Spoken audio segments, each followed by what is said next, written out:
Hello. The biggest thing that I noticed from B.F. Skinner's definition of verbal behavior and what I really took away from it is that behavior that differs from nonverbal behavior in the nature of reinforcement.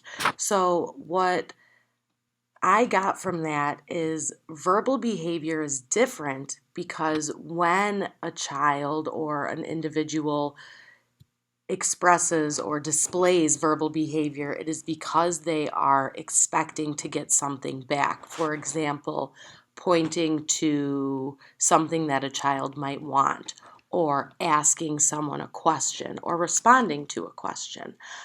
It's all in the reinforcement of what they get. Um, I also focused on the fact that he kept touching on culture shaping verbal behavior.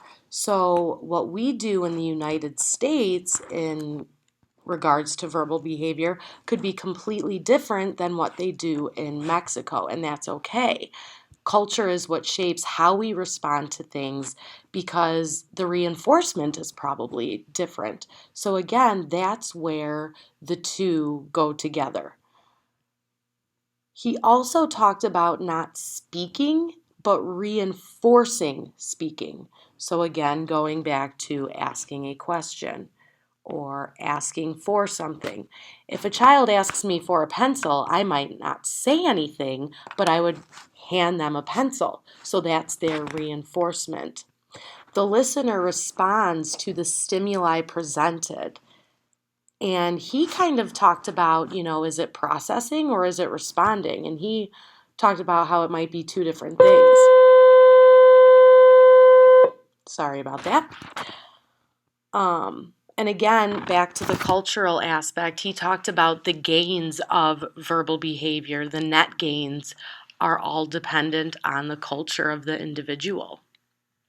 Also, he said verbal behavior is behavior and the verbal language is in the environment. So their language would be different depending on the environment that they're in. For example, I behave a lot differently when I'm at school teaching compared to when I'm out with my friends. So it's the environment that changes everything.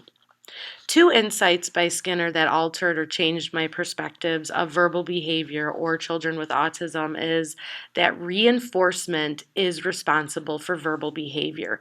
To me, that really reminds me that when someone is communicating with me, whether it be talking to me or pointing to something, they are expecting some sort of reinforcement.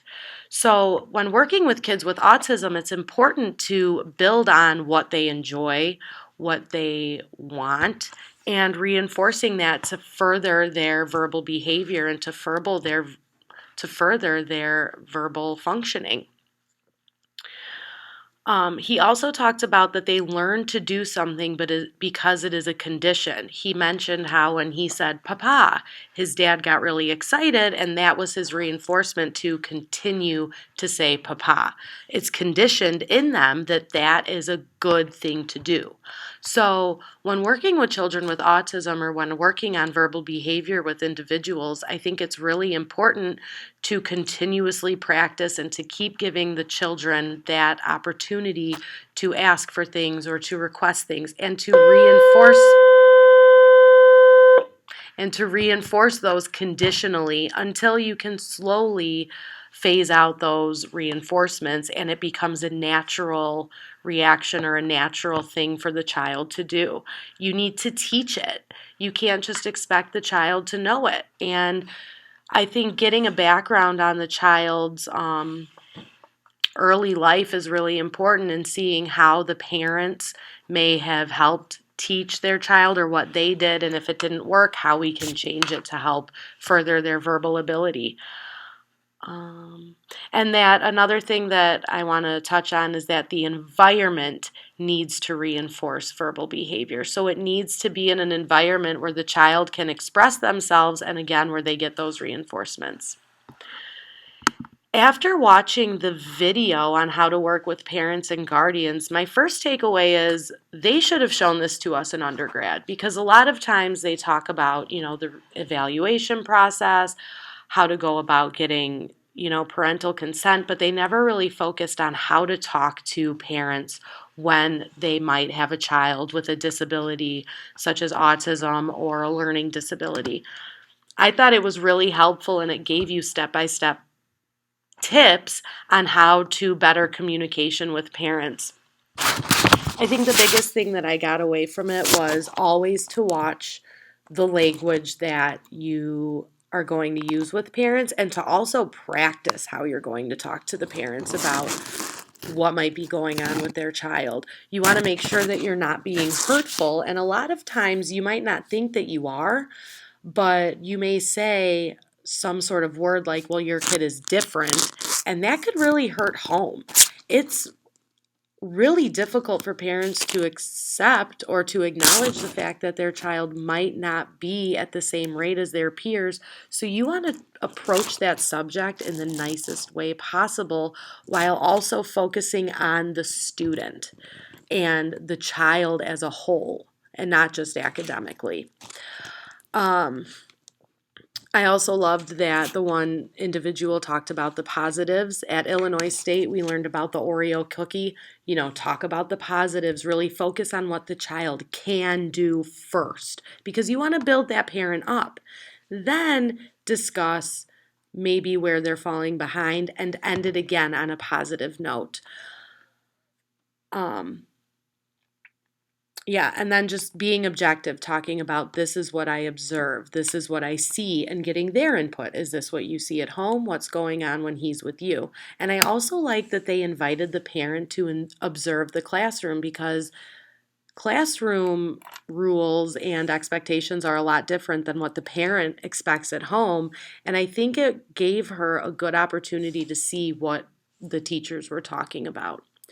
In response to working with parents, I always do the Oreo cookie when I have my IEP meetings or my initial eligibility meetings. I always try and focus on what the child can do and how they've progressed. And then we talk about, what areas we're going to continue working on.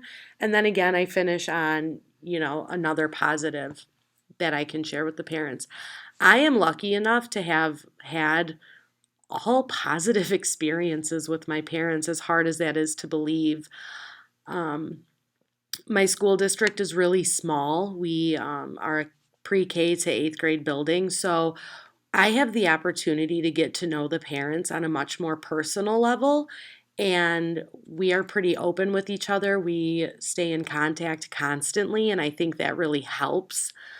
The only time that I really ever had a negative experience was when I was at the high school in a low income area, and it was only negative because we didn't have a lot of parent support. Um, and yeah, I really enjoyed that video, and I'm definitely going to be sharing it with my colleagues and my special education administrator because I think it could be something that could help us across the board. Even with my general education teachers here, I think it would be incredibly beneficial. So I think that's it. Thanks.